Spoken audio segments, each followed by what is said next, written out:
The following is a special presentation of ABC Sports.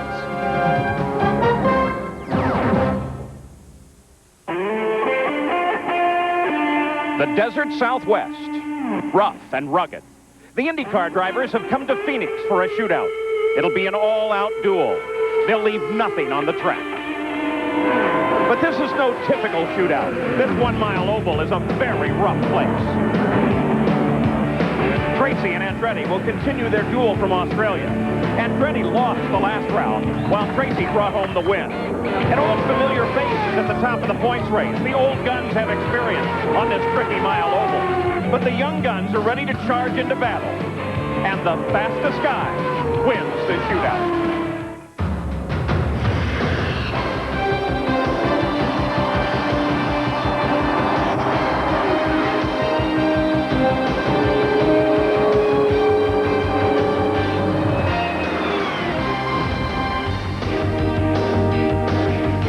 The look is live from over the Estrella Mountains at the edge of the Valley of the Sun. We're ready for the IndyCars in the Phoenix 200, presented by Pyroil. And in qualifying here, Brian Herta yesterday, the best qualifying position he'd ever had was 7th, but he has the pole here today. More on that now as we go to the starting field and Jackaroo. Well, Paul, it was only 8 months ago that this young man was in a hospital bed, and many people questioned whether he would ever walk again, let alone drive. But Brian Herta teamed up with Chip Ganassi Racing for this season, along with the legendary Mo Nunn, and after some trouble on the road racing facilities, they've come with a vengeance to the oval. His first career pole, as you said. But the man directly behind him, Jacques Villeneuve, who has been so strong for Team Green, Gary Gerould. Villeneuve knows that the package that was used in qualifying is not the same one that Ganassi Racing will use in the race. Significant story, Jack. Brian Herta and the Newman Haas drivers, Paul Tracy, Michael Andretti, have been using this weekend in testing and qualifying a new generation Ford power plant. It's new from the block up, and it's given them great results. They've qualified in 3 of the top 5 positions, but the folks at Ford say they're not yet ready to put it into racing competition. That's still down the road. So these drivers, the 3 of them, are using the power plants that they used in Miami and Australia. One other quick wrinkle for the Newman Haas team. Right under this cover, they've got a new sculpted oval track nose, giving them more downforce, less drag. They've spent upward of $200,000 on this project. Paul? So many stories already here at Phoenix, Arizona. In fact, this morning in warm-ups, Stefan Johansson caught the wall coming off of 4, but they're going to put his backup car in the show. He'll start in his qualified position. Yesterday in qualifying, 18 cars underneath the track record, 21 cars grouped in the same second. So we expect some great action when we get the race underway here today. And remember, many people think that what happens at Phoenix can help predict the Indy 500. Last year, Emerson Fittipaldi won here, almost won at Indy. Let's go back to pit road once again, and Jack. Paul, talking about that, the fact that Firestone Tire and Rubber Company last appeared at Phoenix back in 1974 until this year. They're gearing towards the Indianapolis 500. This race so critical for their development because it's the first of 2 oval races before the May Classic. The test pilot all last year at Patrick Racing, well, it's the youngster Scott Pruitt. Thus far this year, a 4th, a 3rd. He's looking for 2nd or 1st today. It's so important in proving this package.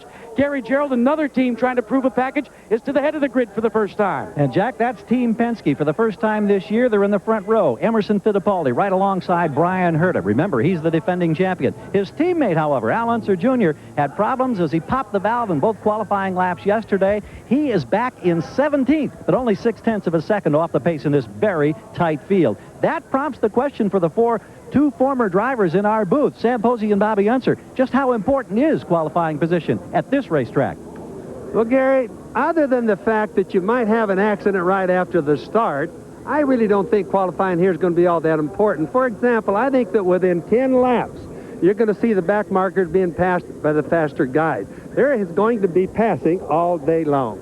Well, it's lucky the passing is going to be easy because several of the main contenders have qualified poorly. Bobby Rahal, who leads the points chase coming into this race, is back in the 7th row. Robbie Gordon, who was fastest in winter practice and in practice this morning, is in the 5th row. And in the 4th row, way out of touch with the leaders when the race starts, is Raul Bosello. I think many people feel is overdue to win a race. Just how well these men can make their way through the field may very well be the story of the race today, Bobby. How about this one, Sam? Average speed around this track, 181 plus miles an hour. Now, that's faster than I used to go down the straightaway when I raced here the last time. Straightaway speeds, over 203 miles an hour we've seen. Now, at speeds like this, you're going to see more action than you can ever believe. It's going to be incredible. Phoenix, Arizona, a real bull ring. It's going to be a great day. We'll come back with the grid and the green flag right after this. ABC Sports coverage of the Phoenix 200 presented by Pyroil. Brought to you by Pyroil Automotive Chemicals. Pyroil, the formula for performance. Firestone, America's tire since 1900. Citgo, the sign of quality. And Valvoline, the #1 choice of America's top mechanics. Back live at the Phoenix 200, presented by Pyroil. Let's take a look at the starting grid. Remember, Johansson had an accident at the start of the day, but he'll go in his qualified position. On the pole here, it's Brian Herta. His first ever pole comes in only his 8th career start, alongside Emerson Fittipaldi. Last year, this race produced Emerson's only win of the season. In row 2, Jacques Villeneuve, the winner of the season opener in Miami, and Paul Tracy. Both of this year's winners are in row 2. Tracy won in Australia. In row 3, it's Michael Andretti. His lone win at Phoenix came back in 1986. And Scott Pruitt, with 2 top 4 finishes this year, he now lies 3rd in the point standing. In the 4th row is Jimmy Vasser, teammate to the pole sitter. His best ever finish came here at Phoenix. In 1993, it was a 3rd place. And Raul Boisel, 2 of his 2nd place finishes have come on 1-mile ovals. In the 5th row is Robbie Gordon, still looking for his first race finish of the season. And Gilles de Ferran, the fastest qualifier of those making their first ever oval start. In row 6, Mauricio Gugelmin. A great start to the season, find him 2nd in the points behind the leader, Bobby Rahal. Alongside is Adrian Fernandez, the 3rd-year driver, finished in the points in Miami. In row 7, it's Stefan Johansson and points leader Rahal. Row 8, Andre Ribeiro and Teo Fabi. The 9th row, Al Unser Jr. and Eddie Cheever. In row 10, it's Christian Fittipaldi and Ari Luyendyk back in an IndyCar. The 11th row, Danny Sullivan and Dean Hall. In row 12, Alicio Salazar and Hiro Matsushita. In the 13th row, Roberto Guerrero, who still holds the race record here, and Eric Bachelard. And alone in the 14th row is Alessandro Zampedri. So that's the way they line up here at Phoenix, Arizona. They've already begun the parade laps here. And I'll tell you what, when this track turns them loose, it's spectacular. Let's take a look at the layout here. The race analysis, 200 laps, 200 miles, 1-mile oval. The race record here, incredibly fast, 138.05 miles an hour, held by Guerrero. Here's the way the track looks. Look at those straightaway speeds. Yes, 203 down the straightaway, almost 200 in the back straightaway, including the dog leg. 2 turns, the first one, 162 miles an hour. Look at that, the other one, 180. That's almost wide open. Breakdown on today's field, chassis, engines, and tires, all 3 becoming so very, very important. So now we should see them line up behind the PPG pace car, Johnny Rutherford at the wheel. And there is your pole sitter, Brian Herta, inside the front row. You'll watch over his shoulder today. The start here, so very, very critical. They're bunched up, and as Bobby suggested, almost instantly is the front of the field on top of the back rows. It doesn't take very many laps. Emerson Fittipaldi alongside in the front row now slides into position as they move into turn 3. Tracy Villeneuve in the 2nd row. They're picking up the pace as they come off of the 4th turn. Pace car heads for the pit area. Herta leads him to the green, and here we go. Paul Tracy sweeps down to the inside. Tries to get underneath Fittipaldi, can't do it. Villeneuve now moving very high, almost gets up into the wall as they come off the corner. Well, that was a close one right there, Paul. That was dangerously close. Remember, this is Herta's 8th IndyCar race, only his 8th, and he's taken the lead off the pole. This is the first lap that Herta has ever led in the IndyCars. Now Tracy makes his move on Fittipaldi. Tracy into 2nd. Here comes Michael on the inside of Fittipaldi. And Michael's alongside. The whole idea with trying to be in front early like this is to run in clean air. There's a lot of wind disturbance from all the cars. It's like running in like a tornado back there right now. So 2 laps complete. Fittipaldi has fallen 2 positions in those 2 laps. And now Jacques Villeneuve hidens up behind him. Villeneuve's going to try to go to work on it. This is the first time in this young season that Michael Andretti, who you see right there, leading that group, has not been in the lead in the first laps of the race.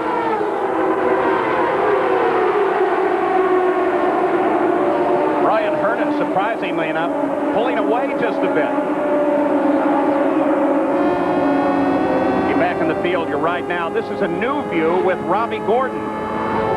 It's like really over the engine compartment. Look forward there, and the first thing you'll see is what looks like 2 wings. Those really are our camera positions on that car. So you look at that little blue thing right up in the middle. That's his head. That's the driver's head. Gordon runs in 7th place. Scott Pruitt just ahead. Yeah, we're already up to 7th. A terrific start for him. Exactly the kind of passing that we talked about. Now that's the camera that's shaking like that, just so everybody knows. The body's not really shaking. That's Scott Pruitt right ahead of him in the Firestone shot car. He tries a move on Pruitt, tries to get down. This is a critical passing area in turn 1 and 2. But Pruitt comes sliding across the front. Now he told Pruitt right there what he's going to do the next time. So Scotty's going to be waiting for him and try to probably block him just enough. Pruitt came off that corner a little better. Let's see if Gordon closes here. Gordon was the fastest in all of the testing during the winter. He was fastest again in the warm-up this morning, as I said.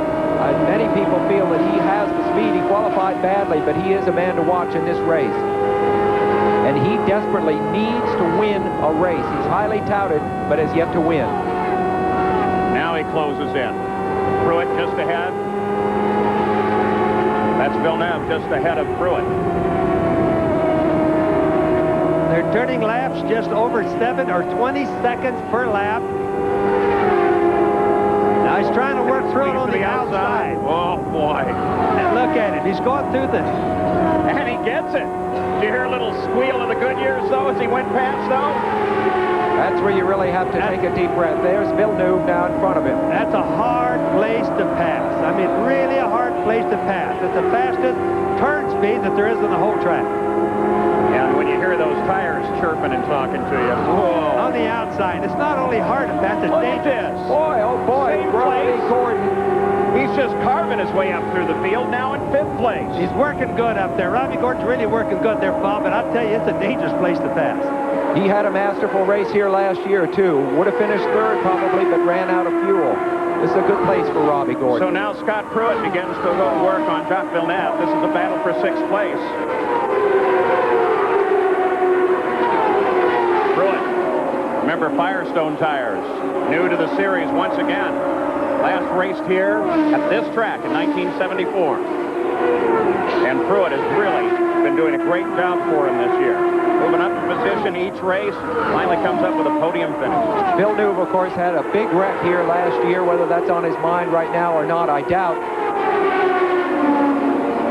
Scott Pruitt, the guy in the red and white car right there in the middle of your screen, did all the Firestone testing. That Firestone back in. He really knows the Firestone tires. Bobby, look at the groove he's able to run compared to Jacques. He's really all over the track, high, low, anywhere he wants to go. Jacques seems to be committed to a more neutral groove. And as you said, Bobby, they're already beginning to overcome some of the slower cars in the field. And now all of the leaders have to contend with traffic. But you know, the nice thing about the Phoenix track, Paul and Sammy, is the fact that you do have more than one groove around it. It might be dangerous passing on the outside. It might be difficult. But it's there if a guy wants to take a chance on it. You know, some of Robbie Gordon's crew, they were, as we ride with Gordon, as he closes now on Emerson Fittipaldi, they said they don't like us to refer to them as the slower cars, that we should be politically correct and refer to them as cars that are speed challenged. Yeah, I guess that's right. They're not really going slower, they just look like it. Right. Well, this is a car that is not speed challenged. Robbie Gordon has the combination right now. Whether it'll last throughout the race, you see that he's closing on Emerson Fittipaldi, who qualified in the front row, but is now, as you see, running only 4th. Both of the Newman Haas cars got around Fittipaldi in the early going.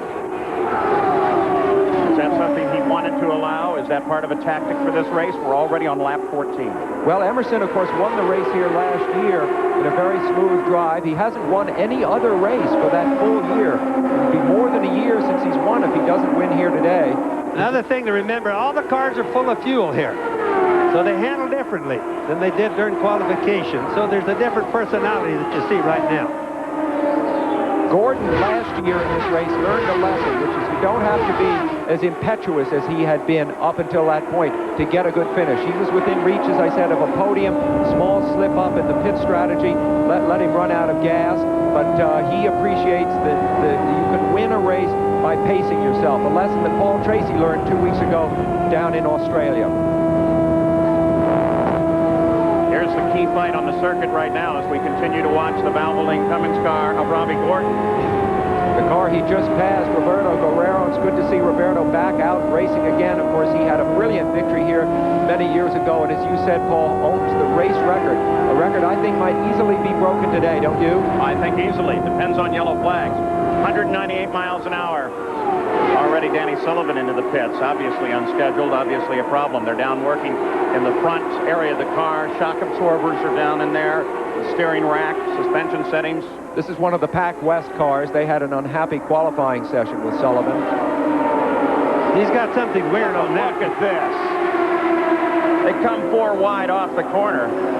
Once again, in qualifying at least, a lot of the cars were touching up over 200 miles an hour down that front straight. Back in through here where we're watching right now, they'd be at 198 miles an hour as we continue to watch now the leader of the race, Bryan Herta. Bryan Herta is handling this traffic brilliantly, and there's no tougher assignment in auto racing probably than driving the Phoenix Oval and weaving your way through high-speed traffic. The fact that this young man has seized the opportunity like this to come from the pole and lead the race, I thought was every reason why he might be cautious at the start. Instead, he's obviously wired up and driving a very ambitious race. So here at Phoenix, 20 miles, 20 laps into the record book. Bryan Herta has led right from the pole. Paul Tracy and Michael Andretti have moved up. Rumble down the Rockies at breakneck speed, go soaring for a slam dunk, and bolt out of the gate in California. It's all Saturday on ABC's Wide World of Sports.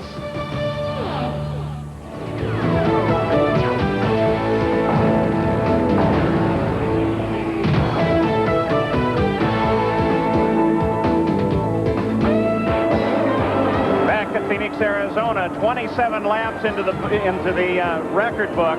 And Bryan Herta was scored just a second ago as the leader of the race, followed by Paul Tracy, Michael Andretti. But let's go back and see if that's really the way it works on the track, because Paul Tracy was able to jump around him just seconds ago.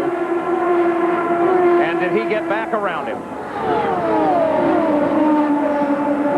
Yes, he did, Paul. He got right back around. What it is, it's a traffic thing right now. The traffic, as I talked about earlier, is so thick in there. The guys are moving back and forth, all predicated on how they catch the cars that they're lapping.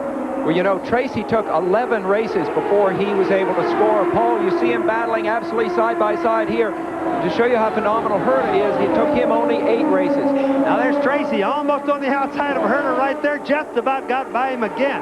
And Michael Andretti right behind him. Fittipaldi then is separated by the car of Stefan Johansson, currently 18th. I just watched Michael Andretti come off turn 4 a little while ago. He was so wiggly, so far sideways, I really thought he was going to lose it. That means he's trying as hard as he can. Yeah, and he's also aware that the lead 2 cars could be trouble. One driver, Herta, is inexperienced, and the other, Tracy, has been known to crash. Tracy seems to be much more confident now. There goes Michael, terrific.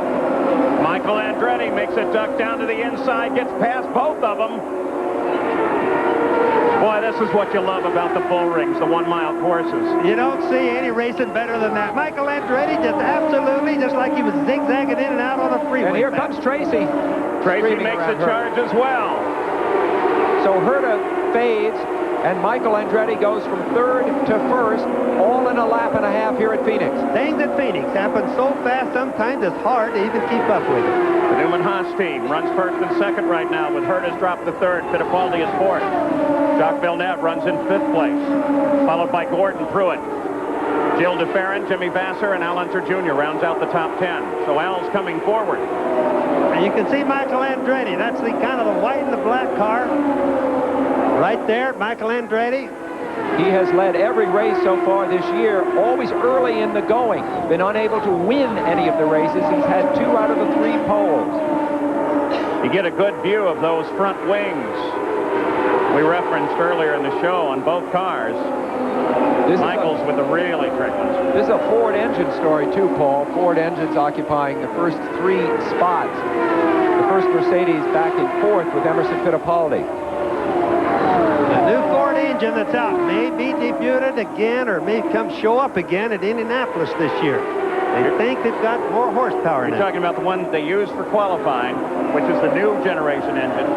It's not the one that's in the race car, but fairly obviously is the one that's going to show up at Indy. Yes, it's a secret engine. They're not saying much about it, but it is a new engine from the bottom to the top.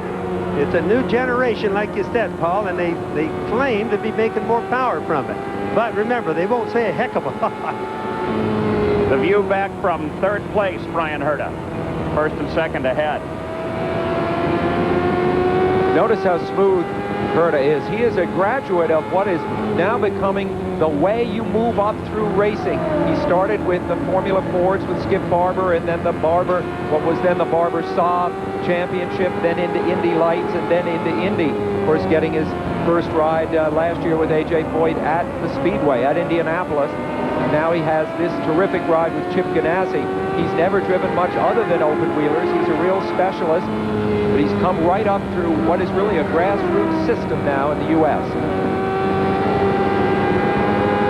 You saw him take down Roberto Guerrero and then Hiro Matsushita, trying to get back in contact with the leaders. You can watch his steering wheel, watch his hands. He's not pushing and he's not loose. The car is literally going where he turns it. He makes it look, of course his car is handling good. A lot due to Mo Nut, but he's turning the car and the car follows it just perfect. Whoa! Ribeiro. Yellow flag right there. Turn 2. That's because of that situation last year. They're now displaying, they have a whole new light system that Buddy Joe, the promoter, put in. Plus they're displaying flags at the corners. And that slows the field for the first time today on the 39th lap of the race. The Honda-powered car was going down the straightaways like a rocket ship yesterday. That engine turning roughly 14,000 RPM. Honda is really up what we call the price of poker in engines turning RPM. Michael Andretti is into the pits under the yellow flag.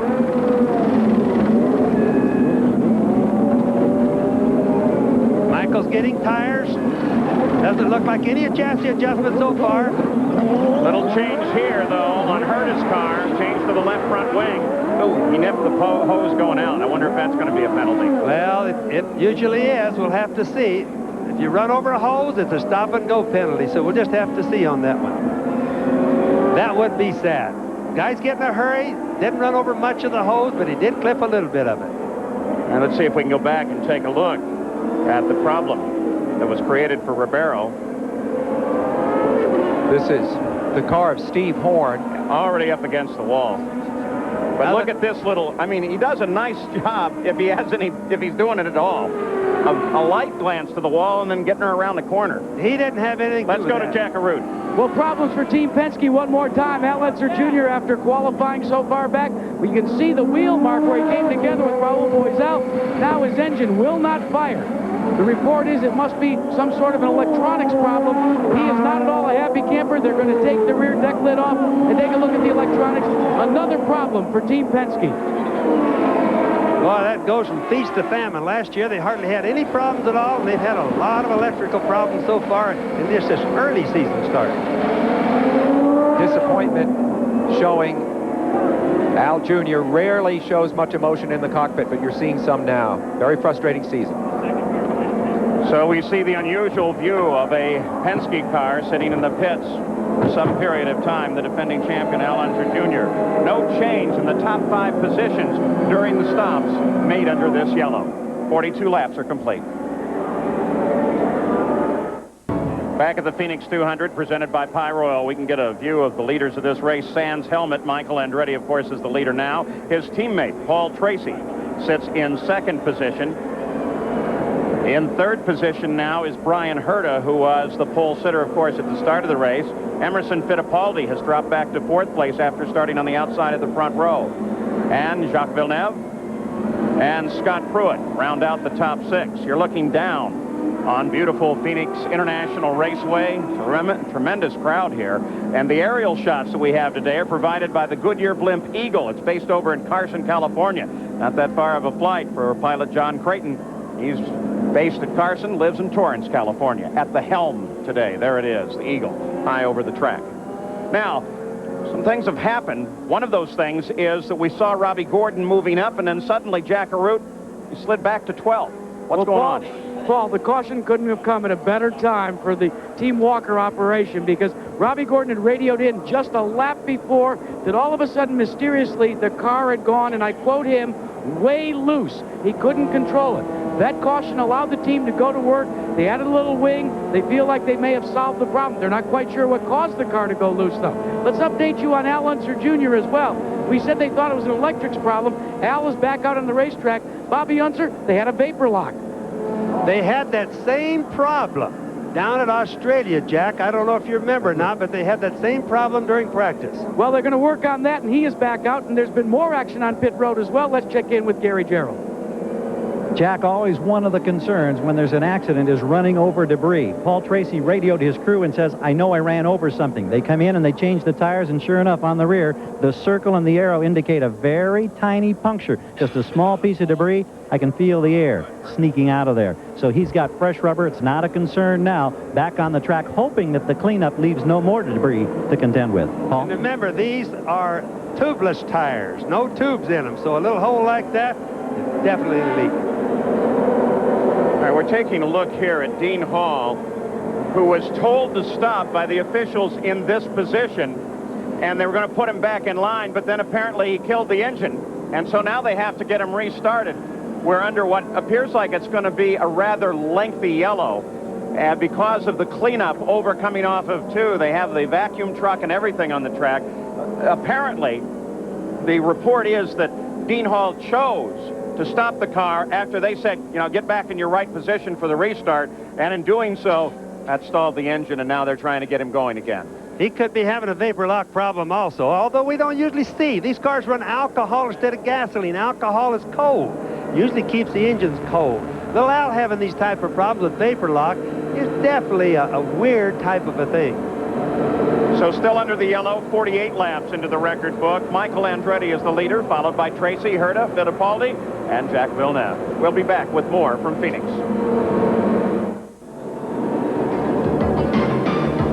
Next Sunday here on ABC Sports, defending champion Al Unser Jr. and IndyCar's best hit the streets of Southern California. Palm trees and blue skies. That's the background for the Toyota Grand Prix of Long Beach. That's next Sunday at 4 o'clock Eastern, 3 Central and Pacific, right here on ABC Sports. Do not miss that one. Now we're still under caution here in Phoenix. Let's go down to the pits and Jack. Well, Paul, we've seen this sign before, especially on Penske's cars, powered by Mercedes-Benz. But a lot of casual fans are still confused. Now, the Mercedes engine that is being used in IndyCar competition this year is a derivative of what was first called the Chevrolet engine and then called the Ilmor engine.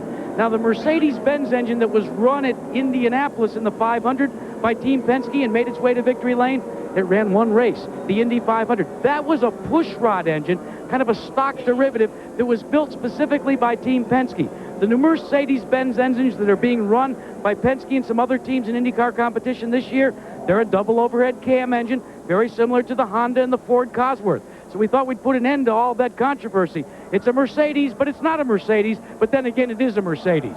Let's check in with Gary Gerald. Well, the familiar face is a man who has won at this racetrack 4 times in his grand career, but now, Mario Andretti, you are retired. How are you adapting to this role of being a spectator and having to listen on the radio? Well, obviously it's quite different, but, you know, I'm just going to have to learn it, that's all. I'm going to have to learn to try to be a little bit useful. Right now, I just try to observe whatever I can, sort of looking over the shoulder type of thing and not interfere with what they're doing, but at the same time, just watch everything that's happening and see if at one point or another I may have some input, but mainly I just want to be quiet. Michael is doing his thing, and will you maybe someday have your own team, Mario? Who knows? Why not? Well, I tell you what, we were reminiscing with him, and he was telling us when he first came here in '64, the Roadsters were running 31-second laps. Now it's 19 and 20. Let's go back to Jack. Well, Gary, another problem for the Gordon team with Derek Walker at the controls. Now, Robbie Gordon's radio has gone on the fritz. He can hear, but he can't talk. And you guys up in the booth know that while many crew chiefs would like to have that situation, the feedback on a short oval from a driver is so very important. Especially like if you have a flat tire you think you do, or if you want a stagger change or something like that. It's really difficult. But what they usually have is fingers. They'll put up one finger for one thing, 2 fingers for something else, 3 fingers for something else. There's always a backup system for most of the guys. So now behind the PPG pace car, we'll take a look at the race summary to this point in the race. Should have about one more lap. Back to the green flag. After 50 laps, Michael Andretti is the leader. The only other leader has been Tracy for a lap.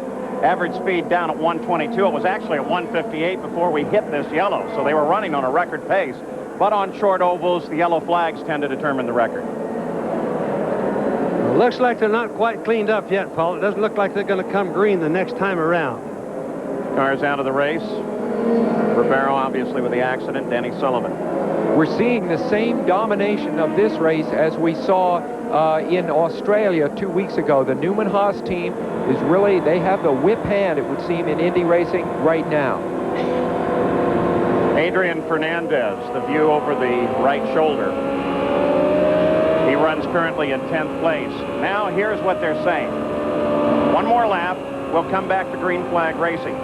When they do, they're going to show a black flag to Brian Herta because of what you saw when he nipped the hose going out of the pits. And also the indication was that there would probably be a black flag coming out to Salazar. Same violation. Now, the black flag, of course, means just a stop-and-go penalty. But remember, here at Phoenix, you can't stop without losing a lap and go again. It's just going to be a big penalty. There's Brian Herta.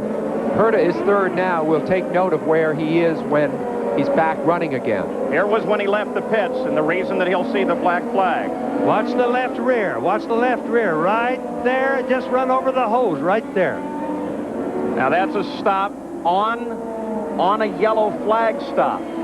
Is that a rookie, a new guy kind of thing, Bobby? No, not really. See, he has nothing, no power over that. It was the pit guys that made the mistake. They should have never left that hose laying there. All right, so we come back to the green flag. Michael Andretti is the leader. Robbie Gordon is not in the fight, but Paul Tracy sweeps around, picks up the lead of the race. Remember, that's around his teammate right there. Carl Haas has got to be just chopping right through that cigar every time these two get together like that. He bites them cigars right in two on those times. They are both Chargers. Paul Tracy now pulls away. Paul Tracy probably focuses more intently on a race than almost anybody I've ever seen. Now, he looks like he's running away from Michael right there. He is, but he's running in clean air. There's no dirty air in front of him. He has no cars to pass for a while. Let's go to Jack Aruta's Brian Herta's car. As he came in, he tried to keep the revs up, and he almost stalled it, Paul. It was very, very disjointed on that stop-and-go penalty. Well, when he first started to roll out, he would have been able to catch the back of the field. Now, just behind him, Paul Tracy is bearing down. He's going to struggle to stay on the lap. You see him ahead there in Paul Tracy's car? That is Herta. The key thing, of course, is if he goes a lap down and there's another yellow flag, he's stuck a lap down. If he's on the same lap, then he's able to make up the distance and get competitive again. So what happens next here is very critical, and knowing that, Tracy will try to put Herta, a real rival, a lap down. Now Villeneuve comes up to challenge Michael Andretti, trying to sweep around the outside. Whoa! Villeneuve had a sensational... No, I'm sorry. My mistake. What I thought was the blue car was in fact Gordon coming back. Forgive me. But Villeneuve had a great restart. You see him back there, just a second or so back. You'll see him off on the right of the screen. Villeneuve had a great restart and is running third right now. And Gordon now trying to come back with some power. There's Villeneuve right there. There's Villeneuve. That's how close he is. With Emerson Fittipaldi right behind him. Great Canadian and a great Brazilian running in third and fourth. Canadians, incidentally, as we watch Paul Tracy lead this race right now, have won the last 5 IndyCar races. between Villeneuve and Tracy. They've won the last 5, and if you count Scott Goodyear's win at the Michigan 500, the last 6 of 9. So the Canadians are on a tear right now in IndyCar racing. Robbie Gordon, by passing the leader, got back on the leader lap. So at least he is back into the action now, runs in 12th place. Now you're on the leader, Paul Tracy. You see the tremendous disparity in speed. Tracy just ripping by one of the speed disadvantaged cars there, Paul. I think for our type of language, we're going to have to say the slower cars occasionally. I think so, too. Otherwise, we're going to fool everybody too much. On board with Paul Tracy. Look at the new wings that they've got on that car. Watch the wings when you see a front-end shot. Right there you see Paul Tracy's car. Look at the difference between the height of the nose and the ground. And look at the way the wings curve down there. That'll tell you. And you can compare that to the other cars during the race. The view from second place, Michael Andretti. Let's get an update on Tracy, though, Gary. With this second set of tires after the yellow, Paul is reporting to the crew that they've picked up an understeer problem, so he's pushing a bit. We'll see if that magnifies it all now as he continues to try to protect that lead, Paul. Just to make it clear what Gary means by pushing, it means you have to turn the wheel more than you really want to. The front end of the car is not biting well. The front of it is sliding out toward the wall. 4/10 of a second back. You ride with second place. Michael Andretti. Now there's 4/10 looking back from Paul Tracy to Michael Andretti, the Newman Haas team in front. Pushing is a stable condition. You're very unlikely to lose control of the car when it's pushing, but it's slow, and it heats the tires up. Sometimes you hit the wall with the front end first when you do that, Sam. Yeah, not a pleasant experience. Once again, Tracy's going to get into some traffic now. This is where Michael tends to excel. Let's see if he excels in 1. Oh, so close. Now, a pass like that really started happening clear back in turn 4. We didn't see all of that right there, but it starts happening way back there, and Michael getting a run at him. And, of course, the drivers are sitting there planning their passes with things like that. Remember that Tracy all but had this race won the last 2 years. Last year, he got into a bit of bad luck. And was involved in a crash. And 2 years ago, he was leading the race and made an error. So he feels that he's got a Phoenix coming to him sooner or later, and it might be today. Well, look how fast they cruise past the other cars out from under the Goodyear Bridge. Michael's car, you can see, is much more neutral in its handling, and he's able to use different lines around the racetrack. Speed on the last lap. Michael definitely closing. But you know, there's not really an issue at this early in the race. The race is still kind of new. There's no sense in the guys beating their heads against the wall or against each other too hard, because as long as you're running up close to the front, first or second, third place, really not too bad. Right, especially in view of the fact that the 2 leaders are teammates and are pulling away, Bobby, from third place. Except teammates won't make any difference to those 2. They're both very stubborn young men. It might make a difference to Carl Haas that owns that team, but it won't to these guys. Michael tries the inside again. Still not enough. Comes high off the corner and loses. Well, you can watch just as Tracy. Maybe he doesn't. There it is. Look at that. Yeah. But so what happened is you could watch the air get bad to Michael's front wings as he was behind there, and the car washed right across. But what he did is he hooked the car, came across to the left, and did a pass right where Paul Tracy didn't think he would do. I'll tell you what, that was a handy piece of driving. Now Michael Andretti takes the lead from teammate Tracy. Yeah, he used some momentum, and of course, now that he's ahead, it's even tougher for Paul Tracy, because it's if he's got a pushing condition, it's made even worse when you're following another car. What do you used to call those kind of things, Bobby? An almost crash? Yeah, an almost crash. That's right. There's a whole bunch of those happening here at Phoenix. And a good fight here is Fittipaldi, trying to take third place away from Villeneuve. Fittipaldi, of course, qualified on the outside of the front row. The first real display of speed by the Penske team so far this year. And look at the back of this group. Here comes Scott Pruitt, now running in 5th place. Well, the idea is that those Firestone tires do not seem to heat up quite as much as the Goodyears. They're a little more consistent. So you expect Scott Pruitt to move up the longer the green flag flies. Sam, that's not really a product of heating up. I have to disagree with you just a little bit. The Firestones have been running just a little bit harder than the others. It's all the rubber on how stable it could be, and Firestone's really done their homework pretty good, Sam. Okay, got it. You accept it. This is great. Bobby and Sam are agreeing, as we're going to take a few minutes out here on the 75th lap with Michael Andretti, the leader, and Paul Tracy running in second place. We'll be back. Defending champ Al Unser Jr. and IndyCar's best storm into the streets of Southern California. It's the Toyota Grand Prix of Long Beach next Sunday on ABC. Back at Phoenix International Raceway, the Phoenix 200 presented by Pyroil.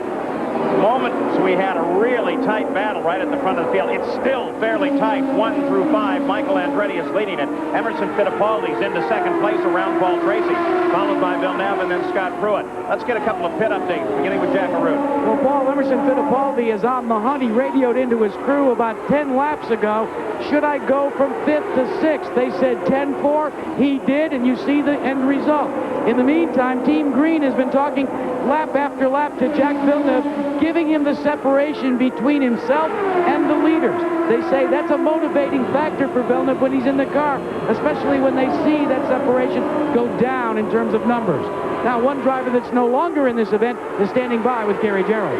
That driver's Danny Sullivan, and he's been watching a monitor, wishing that he was out there. What put you out, Danny? Well, the handling wasn't great, but we had that all weekend. But eventually I had a brake problem where the brake pedal was going all the way to the floor going into one. Because I wasn't handling good, I was having to brake more for some of the faster cars.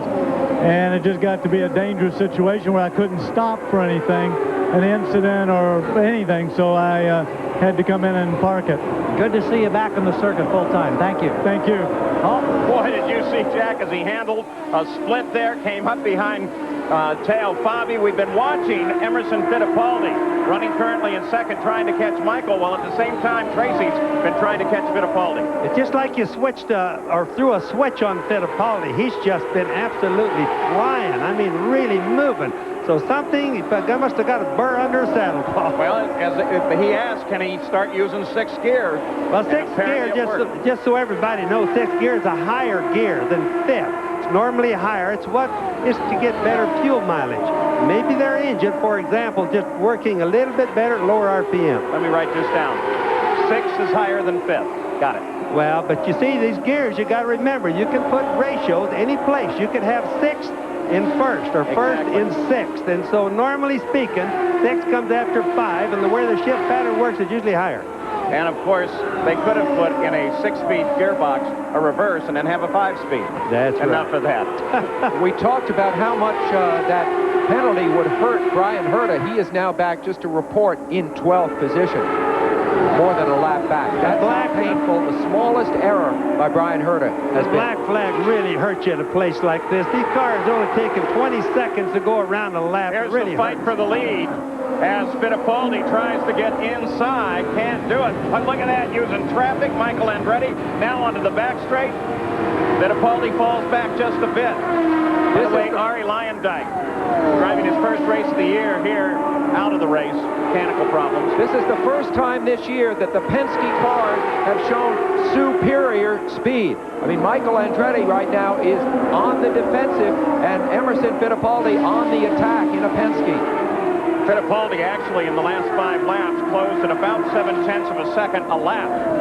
This is coming to this position in direct contact with the leader, Michael Andretti. I was down just before the race started talking a little out, and I asked him how the cars were handling, because if we remember right, this morning they were very slow, or at least slow by our judgment, in practice.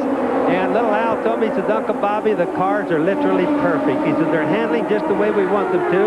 And our practice this morning, we ran very old tires, just so we could try and see what it would be like now, later in the race. The front view from Bobby Rahal. They just came around in that battle for first place. A little debris on his antenna there. That's the radio antenna there, and he got a little bit of paper from the grandstands on it. Rahal is back in 14th. Herta is ahead of him on the road in 13th. Talked to Rahal yesterday. He seemed so confident. He did well all through practice. Then his troubles began in qualifying, and now in the race he has not been able to make a move at all. Remember, he has more points than anyone coming into this race. Boy, take a look as once again Fittipaldi swings around slower traffic, in this case Herta, trying to stay in contact. And look, he gets pinched up there. trying to stay in contact with Michael Andretti. That's Stefan Johansson he's trying to get around right there in the backup car. The one that Johansson rescued his race car, of course, and that's the backup car he's in. A certifiable wreck, a mighty crash coming off before. Tires and pieces everywhere. That was in this morning's warm-up. They moved to the backup car. Good piece of work by Tony Bettenhausen's crew, having that backup car in condition to go racing. Of course, most of the teams now, what they do is the minute a change happens on the primary car, Bobby, they make it also on the backup car so they could interchange them quickly. We watch this fight for fourth.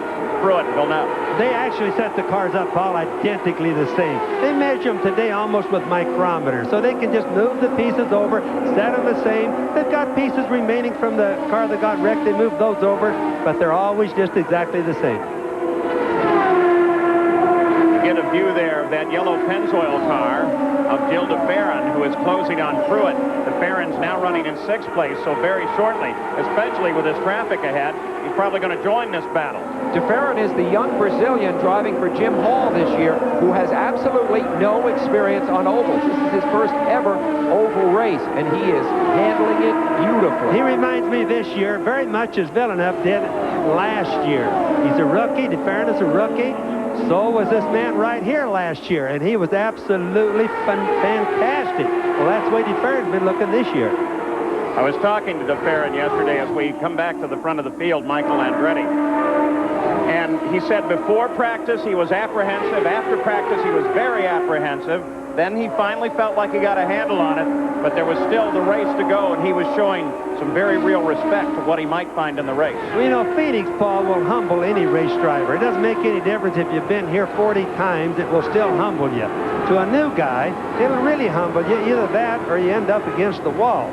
Well, let me play to your ego. You still have the leading lap record, over 1,115 laps. Does it still intimidate you? Yes, it would. If I drove here tomorrow, it would still intimidate me. This was always one of the hardest tracks that I ever ran, but it's a nice racetrack. Let's go to the pits, Jack. Paul, as we get to the halfway mark, let's update the conditions of the things we talked about at the beginning of the show. We were talking about Brian Herta. Well, you've seen the stop-and-go penalty has taken him out of the hunt. He will be coming onto pit road very quickly. Let's go to Gary Gerald. Jack, for Paul Tracy, that push that we mentioned a short time ago has gotten worse. That's why he's fallen back behind both his teammate Andretti and Emerson Fittipaldi. It's gotten to the point now that they anticipate with either a yellow or the next pit stop, they'll dial in more wing up front, trying to get him better handling characteristics. Boy, is this a super battle at the front of the field as Fittipaldi keeps trying Michael. He comes off of 2, a little bit lower than Michael. By the way, Andre Ribeiro has been released from the hospital. Perhaps we'll be able to talk to him in a moment. And remember, when the cars do start making pit stops, everybody at home, watch. Do they change the little wicker bill on the back of the rear wings? Here's Emo trying to get by Michael again. Or do they adjust the front wings and they change stagger when they change the tires? Remember when Emerson was trying to put Little Al a lap behind him at Indianapolis last year, and he wound up in the wall? Emerson did. I imagine he's being particularly careful now, mindful of the air currents from other cars, because he could easily wash out and go right into the wall. This is exciting racing.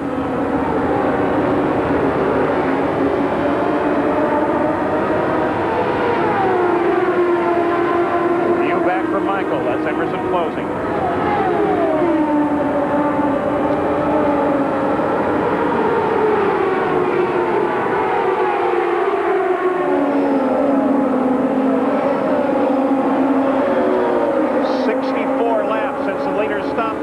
Makes his move.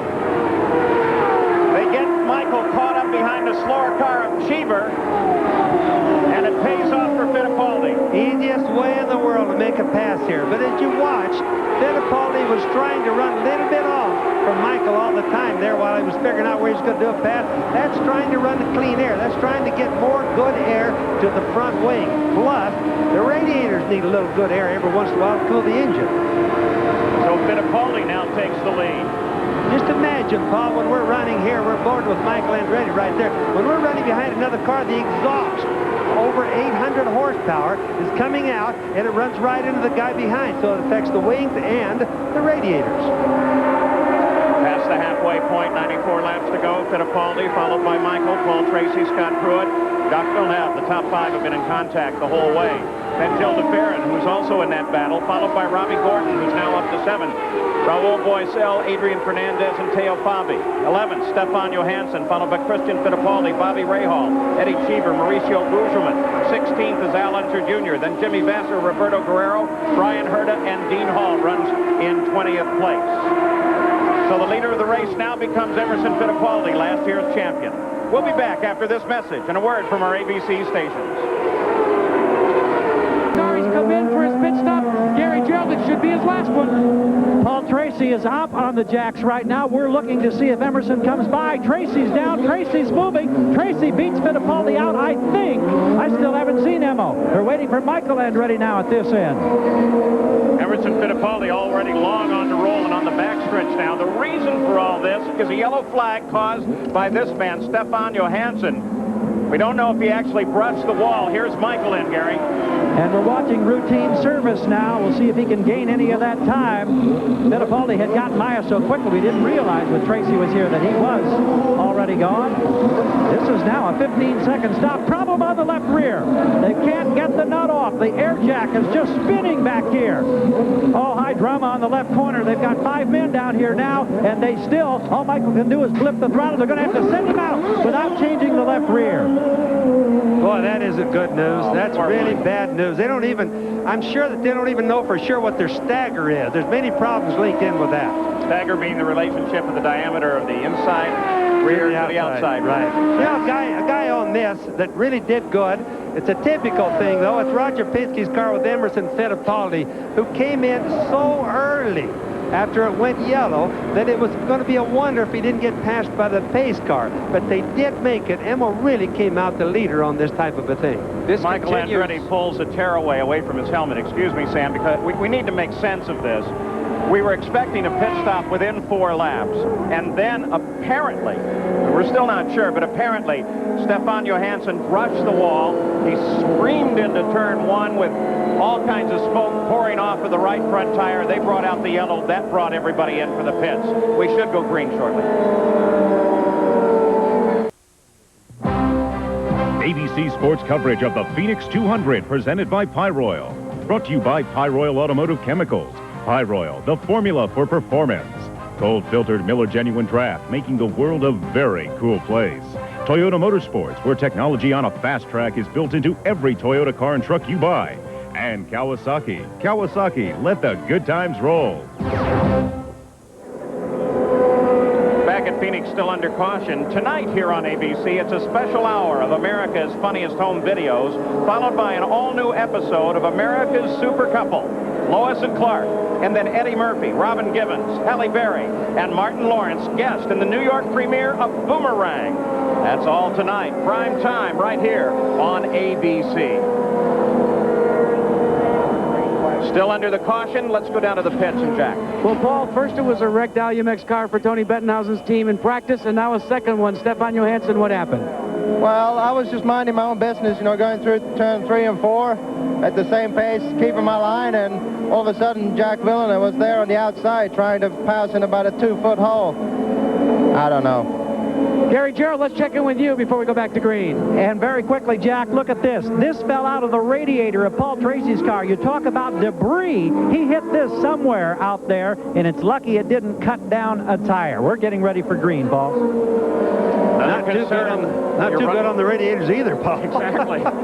And another concern when it's a tight little track like a bull ring. It's not hard to get debris, especially here, though not as much as it used to be because of grass planted. You used to get a lot of sand on the track. Here we are. We're ready to go back green. Leader of the race is Fittipaldi. He's down to the inside of Cheever. But look at Tracy. Tracy takes the lead away from him on the restart. Well, there was a deal where Tracy absolutely gambled on going the outside. It was all predicated on the slower cars being in front of him and just snookered Emo. Emo's got a bad position right there. Bobby, Tracy took the outside at the start of the race, too, and he's shown tremendous combination, again, as he did in Australia, of maturity and sheer speed. I mean, he could easily have lost a lot of ground with that understeering problem that he had, the pushing problem. He was very patient. Now they've got a better setup, and he's back in the lead. While we watched the run at the lead, Gilda Farron went into the pits, responding to a black flag for a pit exit violation. There's also a whole line of cars that they have lined up that are also going to have black flags. None of the leaders, though, as a result of pit speed violations. Now, to the folks that are sitting home watching it, they don't want to see the black flags and the penalties, so they don't want to get Wally Dallenbach's black flags. It really hurts in this race, as we saw it happen to Brian Herta earlier. As you see a Canadian battling a Brazilian, it's interesting, this Nations Cup that IndyCar has instituted this year to create excitement among the different drivers. If you score all the points scored by Canadians, you've got 60, all the Brazilians 44, all the Americans 44, and I think as the season goes on, this Nations Cup is going to get to be very prestigious and really something to watch. Again, DeFerrin in and out on the black flag for a pit exit violation. As we watch the front of the field once again, this continuing battle, first and second place, Tracy Fittipaldi. Scott Pruitt is up to third. Then Villeneuve. See, now this is what's happened to Tracy is a perfect example of what can happen on oval racing. He was in trouble, big trouble with that pushing. He dropped way back to third, losing time on every lap. But a fortuitous yellow, they dialed in the exact right correction, what he needed, and now he's right back in the lead again. So the shifting fortunes on an oval, you got to keep your eyes open. And Emmo's not finished with him, though. Emmo's working. Watch Emmo work a little bit lower group. Now, that isn't because Emmo's working better down there as it is. He needs the clean air. He needs to keep his wings working, as I told you earlier. Look at there. He's off line from Tracy. That's so he can try to get a run at him through the turns. Well, in the past couple of laps, Emerson has been pulling in much faster lap time, which is accounting for the little interval that he's making up. He turned one at 164 to Tracy's 161. Now he's going to try him on the inside. Can't do it. Last time around, Emmo turned to 162.6 to Paul Tracy's 161.2. Now, right there, too, Tracy knew that he wasn't going to be passed, but he saw Emmo in his mirrors. He's watching both sides. Emmo's concept right there is keep him worried, keep him guessing on which side he's going to be on. Battle, remember, between two men who were teammates last year with the Penske team. The Penske team was downsized this year from 3 cars to 2. That left Tracy without a ride with Penske. He was picked up by Newman Haas, and he has been very, very effective for them. All right, going to see a black flag maybe for Scott Pruitt, Gary Gerald? Well, that's being debated, and Jim McGee is not at all happy about it. He's been lobbying with officials the last several laps. They've told Pruitt to stay out there. He's running in third place. He may be overruled. He may have to come in. If he does, it's for a blend line violation on that last pit exit. Generally, the rule is what? 3 laps, you have to respond to the black. Now, I assume that once the officials start talking with Jim McGee, who's the chief on the team, the manager, that they'll make some allowances there, but... Yeah, but you got to remember one thing. McGee is one of the best debaters I ever heard in my life. That's what I was going to say. He's going to keep them talking for a long time, trying to soften them up. He may get it done. Fittipaldi comes alongside of Tracy. And now Fittipaldi has the lead, but can Tracy slingshot it back? Remember, this is a battle of engines, too. Tracy has the Ford engine. Fittipaldi now leading with the Mercedes-Benz engine. He actually was working the low groove on him. He was running in the clean air. He got him off at turn 2. He got a little run at him and got him right in the dog leg. And in that pass, Emerson Fittipaldi has run the fastest lap of the race at 169.3 miles an hour. So Fittipaldi with Mercedes-Benz is flying. Well, in a lot of ways, that answers some of the questions that we've all had for the first 3 races this year, including this one. That is, has Penske missed on his cars this year? Is there something wrong with the cars? Doesn't look like it right now. What does it tell us about Indianapolis? You can just bet you, if cars go fast at Phoenix, they definitely go fast at Indianapolis, you said earlier, Paul. You don't miss on that. History always shows you. We are going to see some extraordinary speeds at Indianapolis. I think, talking to Bobby Rahal yesterday, 234 possibly, a new track record, I think, maybe set at Indianapolis this year. Should be fabulous. Emerson Fittipaldi, oldest driver in the series now. Who's second oldest? Would you believe Kenny Sullivan? You're kidding. Yeah. Well, of course, you also believe that Paul Tracy, who they're battling, is one of the youngest. So you have a man here almost twice as old as Paul Tracy, just snatching the lead from him. But if you want to talk about age a little bit, let me just tell you about Emmo, the guy right there in the red and white number 2 car. He is probably the best physical shape driver in this entire series. Scott Pruitt answering the black flag right now. There he is. So McGee lost the debate. Scott Pruitt has had almost a miracle season so far with a 4th and a 3rd. He was running 3rd at the time of that black flag. That's the first bit of bad luck, the first untoward thing to happen to Scott Pruitt so far this year. Sam, I can't believe that Jim McGee lost that debate. You know, Pat Patrick just gives him that frowning look, like the mean look, and then McGee just carries it for a long time. He ought to be an attorney sometimes. We have too many. Villeneuve, Gordon sitting right behind him. This is a battle for 4th place. Gordon, of course, is one of those that did not qualify that well. He was back in the 5th row. He's now worked his way up to 5th place, and if he is able to pass Villeneuve, it will be for 4th. This is the ability to pass that we were talking about. Now again, just so everybody knows, that's the camera shaking. The bodies on the car don't shake like that. So don't try to think that the body's coming off, because it really isn't. Scott Pruitt, by the way, did not lose a lap as Gordon slides to the inside. He did drop to 6th, but he did stay on the leader lap. And here is Gordon, forcing his way past. And Gordon now comes up into 4th place. Remember, Gordon, with no radio, he cannot talk to his pits. They can talk to him. That is a handicap, though, no question. So Robbie Gordon now to 4th. Had some problems this year. Robbie's been frustrated the first couple of events. He's the first one today that moved the group out high, showed everybody that they could be passed on the outside. That's something that many years ago didn't happen in Phoenix, incidentally. Jimmy Vasser out of the race. He lost both 5th and 6th gear. Now let's go back to what we were discussing at the start of the race. We'll keep an eye. It's Al Unser Jr. moving up, but of course Little Al is running in 11th place and 3 laps behind the race itself, so he's truly not in contention. Going back to the start of the show, we were talking, for example, about Herta, about his engine. Let's begin and review with Jack Arute. Brian Herta had his share of problems, but he led early, so it looks as if the influence of Bo Nunn, well, that was positive. The effects of the new engine didn't seem to hurt him when it came time to run the race package. The same can be said for Jacques Villeneuve. Villeneuve running just as we expected.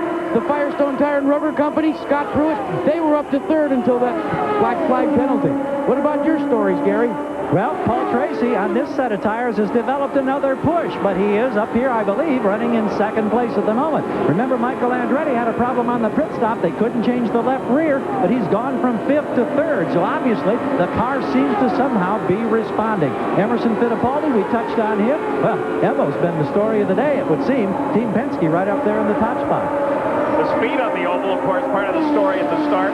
We've seen Emerson Fittipaldi run 169.3 miles an hour as we watch Michael Andretti to take the lead of the race away from Paul Tracy. We've had 2 yellow flags for a total of 8 laps, and as a result of that, the average speed of the race is at 129.8. But if they can keep flying, as we watch Herta in the pits again, they might be able to get up toward Roberto Ferraro's record of 138.050. Let's go back to Jack Arute.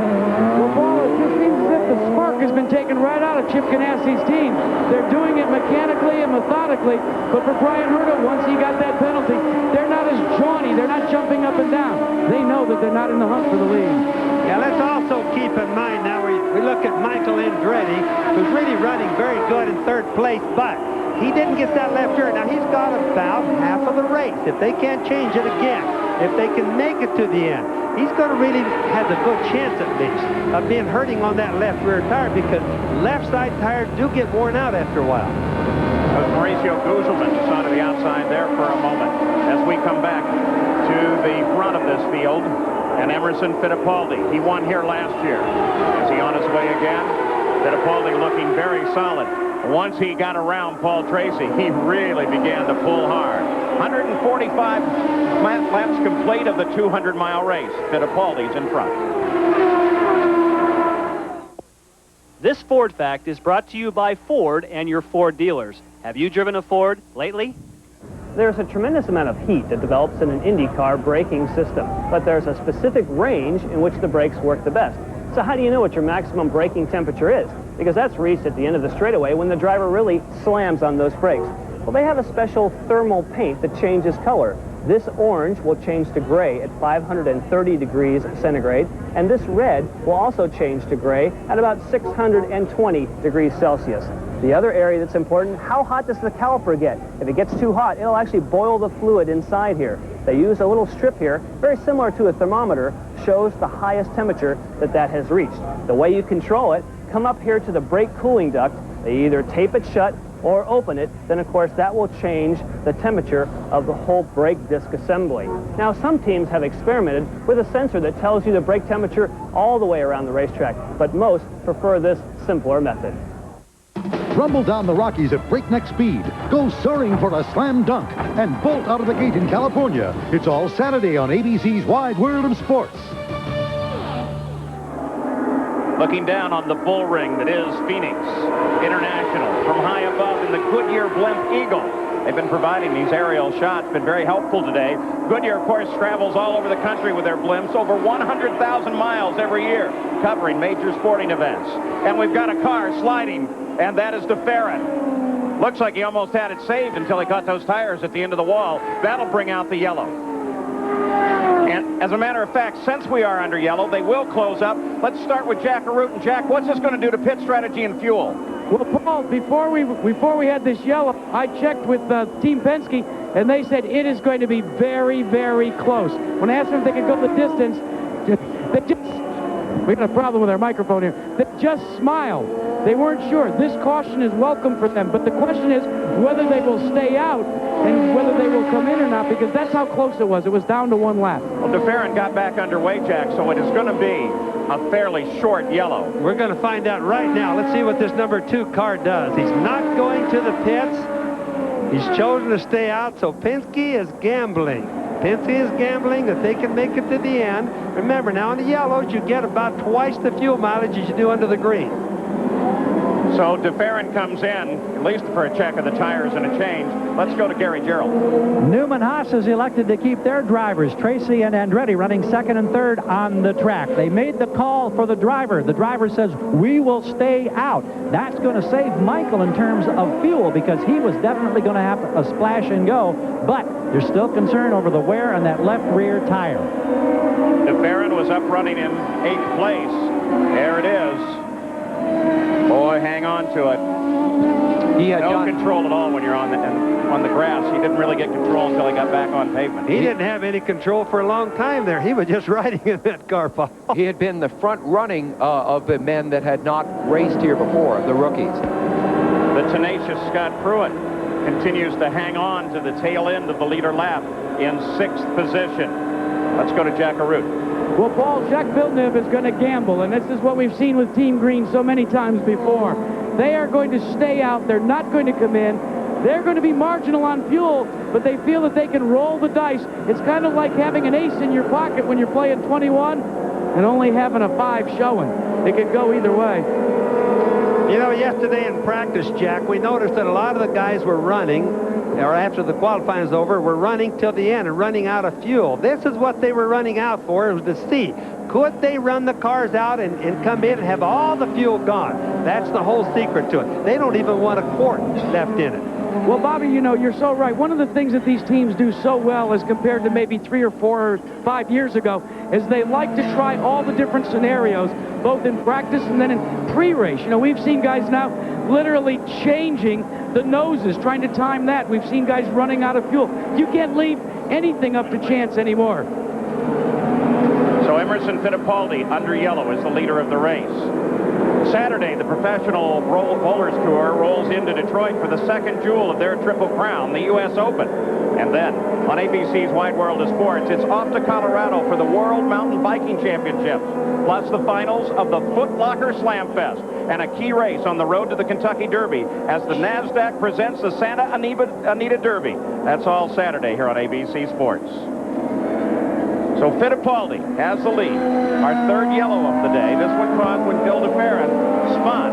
But now we're ready to come back to green flag. See how quickly he nailed it? Now it's going to be a contest. Everybody keep watching. Fuel. Fuel is going to be the thing. Fuel is what we got to watch for. If any of them, who's going to run out first? 160 laps are complete. That's Tracy in close pursuit, just a little over a second and a half back. Let's go back to Jack. Robbie Gordon. Jack is running in 4th place, so his day's getting better. His day's getting better, but he's gambling as well. Walker and company have decided to stay out. They did not pit. They're marginal on fuel as well, but they say, with a smile, we can go the distance. And then they whisper, we hope. And remember, Jack, that it was last year that they did run out of fuel here, so they're rolling the dice once again. And you can believe that Robbie Gordon realized that as soon as they radioed to him that he was going to stay out. Now, another thing, all these drivers have computers in their cars. They can read on the dash, theoretically, how far they can make it. Pruitt just got around Villeneuve. That's a move for 5th place. Now he's got just ahead of him Robbie Gordon. Nice tight little fight here. Leaders are separated by 2 seconds now. Michael Andretti sitting back a full second yet from 2nd place. Thank goodness we have EDS scoring, because on this oval, you have to have a computer figure it out for you. Well, hooked up on the traffic, things happen so fast here, it's difficult to keep track of all of it. You see Villeneuve there in that blue car just move inside Christian Fittipaldi. Villeneuve's really charged hard all day. He's had a well-balanced car, but now we know that they're taking a chance on their fuel. He is the last man on the lead lap, running in 6th place. We're back up in 2nd place now. Paul Tracy. Villeneuve did almost no testing here. As we watch Paul Tracy, let's go to the Newman Haas pits again and Gary. Well, unfortunately... Here comes Michael. Here comes Michael, Gary, right around Paul. Okay, we were just going to say, because they thought he might be able to make the move, the push for Tracy has been compounded. And because they stayed out, they couldn't do anything about it. He's just paid the price by losing 2nd place. But you know, Gary, the strange thing about that was Tracy waved him by. Now, that's what we've got to figure out. Maybe you guys can figure that out in the pits. Well, the point is, Bobby, I believe that these 2 drivers, despite their independent natures and incredible burning ambition, have been cooperating. Michael let Tracy by at Australia 2 weeks ago, gave him a nice wave by, and now we've seen this happen. I think they're actually working together very effectively. Interesting, for the first time in a number of years, the Newman Haas team is getting really good information because they have 2 drivers in Tracy and Andretti whose driving styles are similar. Well, also Tracy, of course, coming from the Penske organization, a great test driver, very able to make the most of the data that the team accumulates as test miles are run up, and I think that that's starting to benefit Newman Haas now. Of course, that's where Paul proved his worth for Penske, is he was hired originally just to test the car. I think it's something the Penske team is probably missing right now and not having Paul Tracy. So it is Fittipaldi at the front. Then Andretti, then Tracy. Here you'll see the interval. There's the leader just went through. Right there. There's Michael Andretti. It's a full straightaway. It's quite a bit. But there's still a lot of laps to go. 6.07 seconds. Fittipaldi over Michael Andretti. 169 laps complete. 31 to go. Interval closing down just a little bit. Michael trying to track down Emerson Fittipaldi. There he is. Emerson Fittipaldi out in front. But Michael, despite problems with the rear tire, very definitely in pursuit. We'll be back with more from Phoenix after this message and a word from our ABC station. Problems for Scott Pruitt have been compounded. Contact with Paul Tracy going through turn 1, headed to 2. Suspension damage on the right front. They've changed the tires, and as we take a look at the replay, you can see how they just brushed together. It may have damaged the wishbone, the suspension on the right front. Pruitt sets in the pits, just came off the jack. We'll see whether or not he can get back out. They tell him to try it. He's back headed. Oh, he stalls. No, it catches. And he gets away. But Pruitt losing 2 laps on that spot. Staying down in 6th place. The question I have, Bobby and Sam, is what about Paul Tracy's car? He was making a move on Tracy. The touch was to the left rear of Tracy. I don't think that's a problem, Paul. You find that the rears are a whole lot stronger than the fronts. Pruitt bent either an upward control arm or maybe the tie rod. Bobby Rahal out of the race, now with Jack Arute. Bobby, on top of the points coming to Phoenix, what put you out of this one? Engine broke. Felt like the same thing that happened in the warm-up yesterday afternoon. Yeah, too bad. The car wasn't great, but we were going to be a top 10, and unfortunately, this hurts us. Well, it hurts him, guys, but he's got one more race between it now and Indianapolis, and of course that's coming up in Nazareth. His teammate Raul Boesel there being lapped by Emerson Fittipaldi. Boesel in the black and yellow car running 8th. I'll tell you what, Ray Hall's not scoring a point here is going to have a massive impact on PPG points. Ray Hall will drop, if they finish as they are now, down into 4th place, tied with Villeneuve, actually tied for 3rd with Villeneuve with 30 points, and Paul Tracy will take the points lead, followed by Scott Pruitt. But remember, Scott's in trouble. Let's go back to Jack Arute. Well, Paul, this poker game on pit road, we may have seen the first guy blink, that being Team Penske. According to our information, he has been radioed by the crew to come in 15 laps. I repeat, to stop in 5 laps. With 5 laps to go, look for Emerson Fittipaldi to make his presence known on pit road for what we call a timed fuel stop. Now, the timed fuel stop means that they're just put in probably about 3 to 4 gallons. What Roger Penske's crew will figure out just enough to get him to the checkered flag. But of course, that is like a little more than a stop-and-go penalty, and we saw what that did earlier, dropping Herta back more than a lap when it happens. So that's the consequence. But Sam, keep in mind, there's a lot of other cars that are running fast out there that may have to do exactly the same thing. Oh, yes, but if they don't, that could be crippling for Emerson. Remember that Emerson Fittipaldi came up in his early years as a world driving champion, driving nothing but road racing.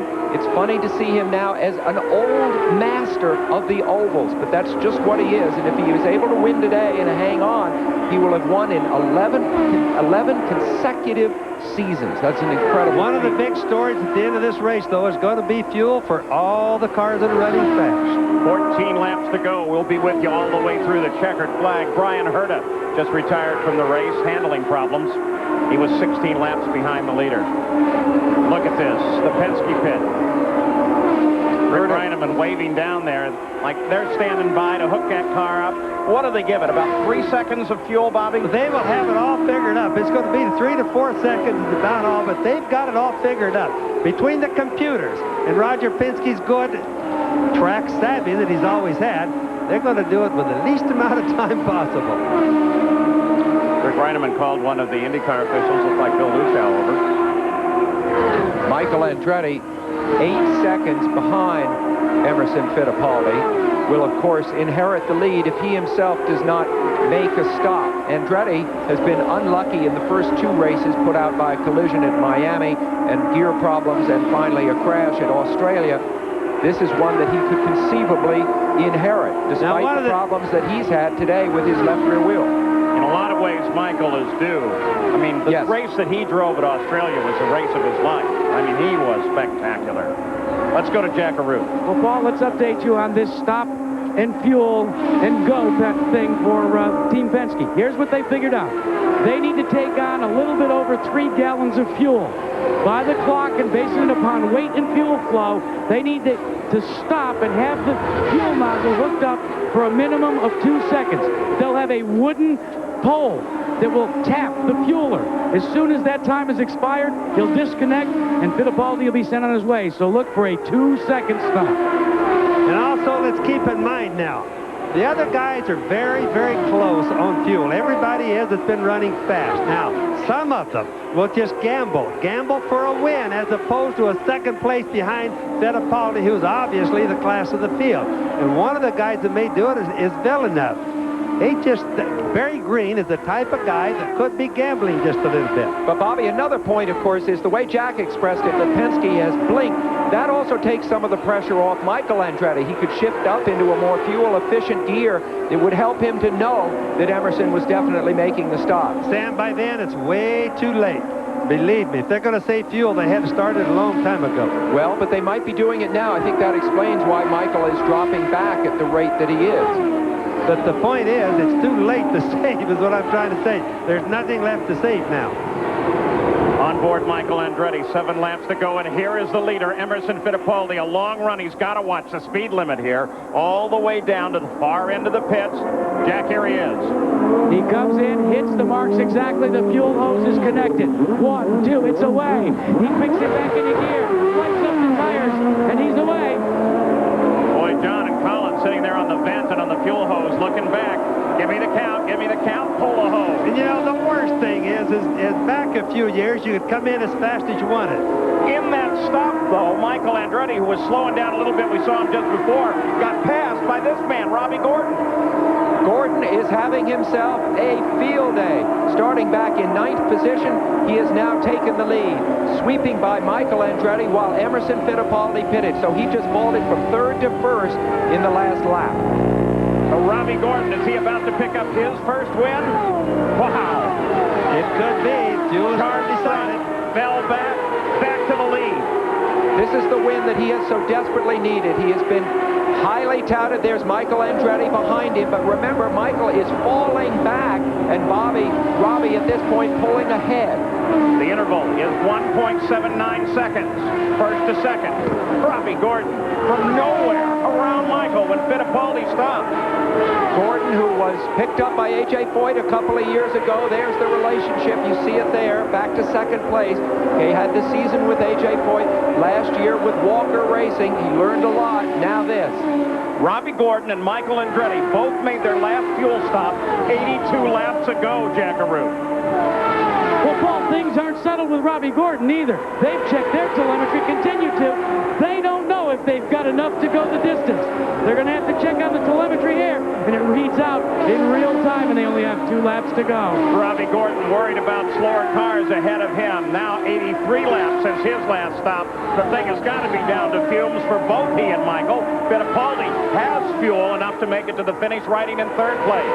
Now, theoretically, it just won't go that far, but they're definitely running to the bottom of the tank. This is what we were talking about earlier. Will they make it? Can he go for this one more lap? Robbie Gordon tucks in behind Teo Fabi. Michael Andretti runs in 2nd place, trying to close. Robbie Gordon now heading for the final corners. Keeps his foot down. There may be no fuel when he gets there. Look at that! Robbie Gordon has done it! He climbed up. He fell back. He's back up. Robbie Gordon, driving for Derek Walker, becomes the 6th driver to earn his very first victory at Phoenix. He was fastest during winter testing. He was fastest during the warm-up this morning. He is now fastest of all when it counts, the last lap. A good gamble. Well, they indicated that Robbie Gordon had a car set up to race. He's won here, not at a record, but a blistering 133.9 miles an hour. We'll be back to talk with him right after these messages. Robbie Gordon grabs the lead in the closing seconds of this race to take his very first IndyCar win. There he is with Jackaroo. Well, Robbie Gordon, first of all, congratulations. But 1 year ago here, you ran out of fuel. You ran the dice so close to the best today. Were you thinking about that in the last couple of laps? Well, you know, I got to say, me and Derek really worked well together all day. We didn't have a radio, so I didn't know where everybody else was. And we were using hand signals on the front straightaway to adjust the car. You know, I got to give credit to the Valvoline crew. They're just awesome. I'm really excited to be with them. I'm glad they had the patience to stick with us for the 2nd year. You know, we finally broke the ice. We're ecstatic. Robbie, you heard so many rumors, a lot of whispers about the fact that he's fast, he's quick, but he just doesn't have the maturity or the patience. And today you had to run that kind of patient race to win. Well, you know, I haven't had much open wheel experience, so it's been a little long learning curve. But, you know, we got the patience for the ovals now. We're really looking forward to going to Indy. We got a little momentum because I tell you, the team was down the dumps, and this is really going to help us out. First victory for Walker Racing since they went into the 2-car operation after so many times. How does it feel right now? Oh, I'm ecstatic. You know, I mean, I was crying on the back straightaway. It's my first victory in an IndyCar. It's something I always dreamed of, and you know, Phoenix was a tough year last year. I hurt my back really bad in winter testing, and then when we lost the race, we ran out of fuel. You know, we played a fuel gamble today, and it paid off. Well, it paid off in aces, and let's check in with Gary Gerald. Well, the man who finishes second, but at least he finishes, is Michael Andretti, the kiss from wife Sandy. And Michael, it had to be, you had so many emotions. They couldn't make the change on the left rear with that one stop. You didn't know about fuel. Then it ends up you come down, and Emerson makes the splash and go, and Robbie Gordon gets by you. How was that he? For the win? That was for the win. Oh, I didn't even know it. You didn't know it? I had no idea I was in the lead, no. You were there when Emerson had to come in to get topped off with fuel, and the crew, they didn't let you know about this? No, they didn't. It's disappointing because I got held up with Salazar and Guerrero, and they pushed me up into the slippery stuff, and that's how Gordon got by me. Otherwise, I had no idea I was even in the lead. Well, Robbie Gordon gets his first win, and Michael Andretti, I know, is stunned at this point. The problem with the tire, how much did it impact you, and did the handling change at all? Well, what impacted me more was not the tire. It was more we didn't catch the yellow correct. Emerson caught it, and I didn't, and I had to go around an extra lap, and that's what put me way back in line. So there was a little mistake made there, but, you know, what can you do? Well, on the plus side, he's able to finish and get some points. Well, he disconsolately steps out of the cockpit and walks away. Jack? Well, Emerson Fittipaldi, you rolled the dice. You thought you weren't going to have to come in to take on fuel. Then a gas and go kind of took you right out of the chances for the win. Well, Jack, I'm very disappointed because the car was flying. I mean, I could pass anybody anytime, and the car was just beautiful. And unfortunately, we're just running a little bit short of fuel, and I have to come in. That's a shame, but we try again in Long Beach. Taking a look, though, at the problems that this team has had, the teething problems early in the season, do you feel that this showing by you and your team puts all that to rest now? Can you focus on the rest of the season? Well, we're the quickest today. I was dominating the race. It just happened. The strategy happened. It didn't work on our behalf. But I'm very happy that we've come back on top and we are running strong. I think that's what counts, and looking for Long Beach now. What's the story about a shoemaker for the want of a shoe? I can't remember it, Paul. Well, Fittipaldi at 169.5 miles an hour, the fastest lap of the race by a full 2 miles an hour. They're going to be looking at that Penske car, and if there's more than 3 gallons of fuel in it when they drain it out, uh-oh. Defending champ Al Unser Jr. and IndyCar's best storm into the streets of Southern California. It's the Toyota Grand Prix of Long Beach next Sunday on ABC. That's right. In just 1 week, the IndyCars will be at Long Beach for the Toyota Grand Prix of Long Beach. And it was last year that Long Beach launched Al Unser Jr. into his championship. It was his first win of the 8 that carried him to the championship. He desperately needs that win next week on a track that he's won 5 times on. So the race is done. Here's the unofficial results. Waiting for posting now, but it doesn't seem like anything will really be in contest, with Robbie Gordon becoming the 213th driver to win an IndyCar race, followed by Michael and then Emerson, Paul Tracy, Jacques Villeneuve, Raoul Boisel. Then Teo. Good run. We didn't see him much today, but obviously he stayed in there steady, as did Al Unser Jr., then Pruitt, Christian Fittipaldi, Gil DeFer, and Adrian Fernandez. The rest of the order: Gugelman, Cheever, Salazar, Roberto Guerrero stuck with it. Dean Hall, Eric Bachelard. Zampedri, Brian Hurta, the pole sitter, too bad. Bobby Rahal, he was the points leader, isn't anymore. Then Matsushita, Vassar, Stefan Johansson. And rounding out the field, guys out early: Lion Dyke, Andre Ribeiro, and Danny Sullivan. Let's go to Gary Gerald. A long day, Paul, for Paul Tracy in the seat of that car. Contact with Pruitt, handling problems with every stop, it seemed like. And yet, for the first time in your career, here you are now leading the IndyCar World Series of Championship points. Well, it really feels good for the Kmart Budweiser team. We had a tough day. We started off strong, and we had a tough day. The car went bad, and we were never able to get a handle on it. And just basically the last 70 laps, we were out there just trying to stay alive and keep off the wall, and had a few close moments. And we brought it home 4th, and we're leading the championship, which is a first for me, so I'm happy for the crew. Indeed, he should be very happy as we go to Jack Arute. Well, Gary, the question everybody wants to know from Brian Hurta: describe your feelings when you were radioed in that you were going to get the stop-and-go penalty. Well, I was disappointed, no question about it, but, you know, the car was so good that, you know, I felt like we could come back from that wasn't going to be a major setback, and I was still really confident, but shortly thereafter, it looks like I think we broke a right rear shock, and, you know, then the car was just terrible. We tried to ride it out for a while, but, you know, it was just dangerous, so we had to stop. I'm so disappointed because the car was great.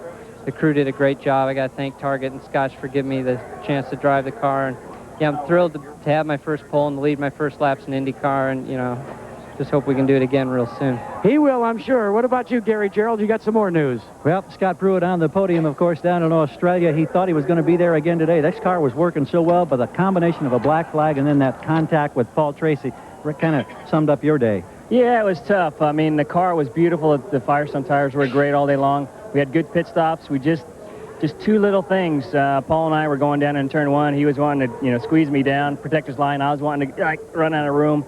And unfortunately, we had contact. We had to come in. But otherwise, I mean, the car was fabulous. We had enough to go all the way to the front. I tell you, we're going to see a lot and hear a lot from Scott Pruitt, Jim McGee, Pat Patrick and company. Paul? Well, Scott Pruitt, who currently sits 4th in the point standings. Day is done here at Phoenix, and Robbie Gordon becomes another first-time winner on this Magic Mile. We'll be right back. Wednesday, Dauber gets a fashion makeover. You look like Yanni at the Acropolis. A new coach. Is there anything I should keep? Yep, keep looking. Coach on its new night. Wednesday here on ABC. Back at Phoenix, the celebration's underway. Emerson Fittipaldi, though, loses out to the young gun, Robbie Gordon. And, of course, Michael, who did not know he was leading the race. How spectacular is that? Paul Tracy takes the points lead, followed by a three-way tie for second between Jacques Villeneuve, Scott Pruitt, and Bobby Rahal. Mauricio Guzman drops down to 5th place, and Michael Andretti runs in 6th place. Those are the points right now. Here was the pass for the lead. Now, remember, Fittipaldi was in the pits. And look at that. Whoa, just dials right around coming onto the front stretch. In the Manufacturers' Championship right now, Ford Cosworth looking solid with 60 points over Mercedes-Benz. But as we saw today, Mercedes-Benz very definitely on a charge. So we look ahead 1 week from today. We'll be with the Indy cars in Long Beach. Robbie Gordon was 3rd there last year at Long Beach. Maybe the ice having been broken, he can win it this year. And Bobby, what does this say now about the Indy 500?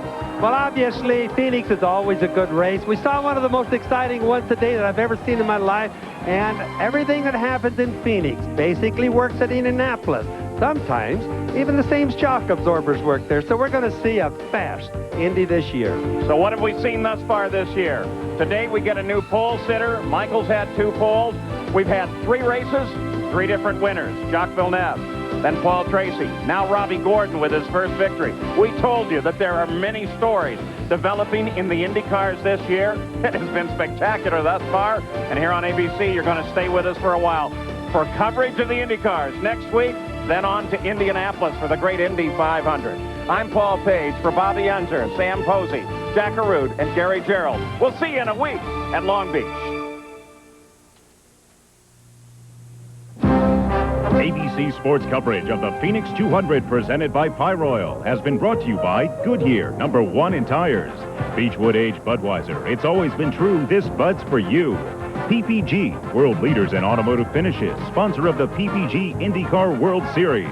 And Texaco Clean System 3 gasolines. Saturday on ABC Sports starts with bowling's national championship, the U.S. Open. Then ABC's Wide World of Sports has mountain biking from Colorado, ski jumping from Canada, and a key Derby prep race. Now stay tuned for your local news at World News Sunday over most of these ABC stations. This has been a presentation of ABC Sports, recognized around the world as the leader in sports television.